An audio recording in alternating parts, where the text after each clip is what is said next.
Bharatiya Janata party अध्यक्ष JP Nadda का TMC पर हमला। टीएमसी ने जीत के बाद तांडव किया। नड्डा ने कहा बीजेपी कार्यकर्ताओं को मारा जा रहा है। भारतीय जनता पार्टी अध्यक्ष ने कहा बंगाल में तानाशाही और तोलाबाजी चल रही है, टीएमसी के गुंडे हिंसा कर रहे हैं, कहा जेपी नड्डा ने।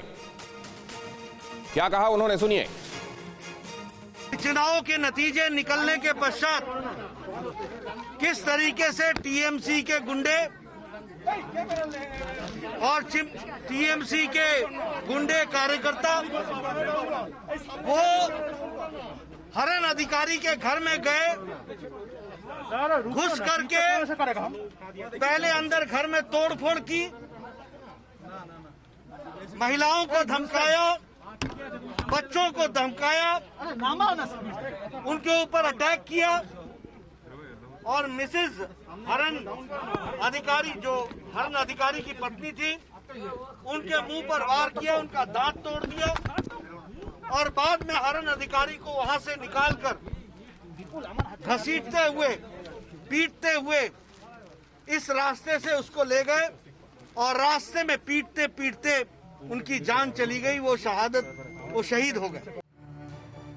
कहा जा रहा है कि ममता बनर्जी ने अपने कार्यकर्ताओं से शांति और संयम बनाए रखने की अपील की।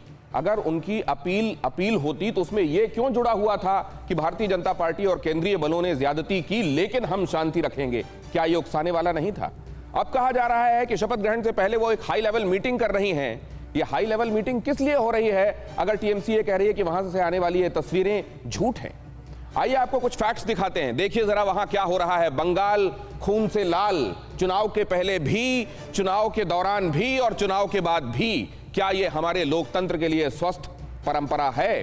क्या बंगाल ठीक संदेश दे रहा है? क्या वो जगह जो भद्रलोकों की जगह कहलाती है, क्या वहां से ठीक संदेश जा रहा है पूरी दुनिया को?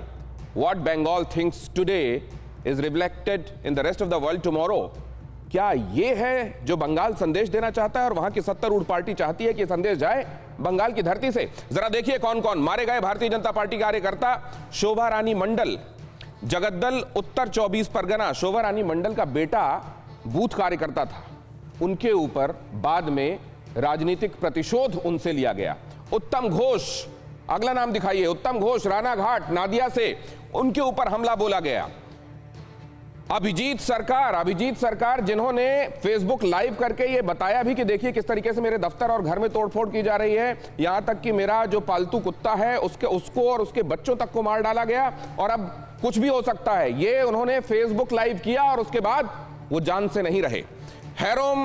होरोम अधिकारी, सोनारपुर दक्षिण साउथ 24 परगना, उनको भी इस हिंसा का शिकार होना पड़ा। मुमिक मोइत्रा, शीतलकुची, वही जहां पर चुनाव के दौरान भी आपने देखा था एक हाई वोल्टेज इंसिडेंट, वहां पर यह घटना पेश आई है। गौरव सरकार, बोलपुर, इनको भी राजनीतिक प्रतिशोध का शिकार होना पड़ा। मिंटू बर्मन, शीतलकुची, कूच बिहार से एक और नाम, और हराधन रॉय, दिनहाटा, कूच बिहार। इन सब लोगों की गलती यह कि इन्होंने अपनी राजनीतिक प्रतिबद्धता किसी और के साथ रखी। चंदन रॉय, दिनहाटा, कूच बिहार। क्या इस देश में अब किसी आइडियोलॉजी को फॉलो करना लोगों की जान पर भारी पड़ने लगेगा? क्या वो जो कहा जा रहा था तृणमूल कांग्रेस के नेताओं की तरफ से चुनाव के दौरान कि खेला होगा, चुनाव के नतीजे आने दो, क्या उसमें यही धमकी छिपी हुई थी? क्या यही है खेला होबे? क्योंकि जब ये हिंसा का नंगा नाच हो रहा था, उस दौरान जो साथ में गाना बजाया जा रहा था वो खेला होबे बजाया जा रहा था। क्या ये मतलब है खेला होबे से? बंगाल में हिंसा को लेकर अब तक क्या क्या हुआ है जरा वो भी देख लीजिए, उसके बाद अपने मेहमानों का रुख करता हूं। जरा इसमें जल्दी से फ्लैश कीजिए। ममता बनर्जी ने लोगों से शांति बनाए रखने की अपील की, लेकिन उसमें कैविएट क्यों जोड़ा कि केंद्रीय बलों ने और भारतीय जनता पार्टी ने हमारे साथ ज्यादती की लेकिन हम शांति से काम लेंगे? क्या ये उकसाने वाला नहीं था? ममता ने हिंसा के लिए भारतीय जनता पार्टी को ही जिम्मेदार ठहरा दिया है। एक तरफ आप शांति की अपील करते हैं, दूसरी तरफ आप भारतीय जनता पार्टी को ही इसके लिए जिम्मेदार ठहरा देते हैं। भारतीय जनता पार्टी चुनाव के बाद वहां इस हिंसा से क्या हासिल करने वाली है? भारतीय जनता पार्टी अध्यक्ष जेपी नड्डा 2 दिन के पश्चिम बंगाल दौरे पर पहुंचे हैं और वहां जाकर उन्होंने कहा है कि जिस तरीके से ये गुंडागर्दी हो रही है, ये दिखा रही है कि किस तरीके से यहाँ तानाशाही और तोलाबाजी जो हम कह रहे थे वो हो रहा है। नड्डा बोले बंटवारे के दौरान हमने देश में ऐसी ही हिंसा देखी।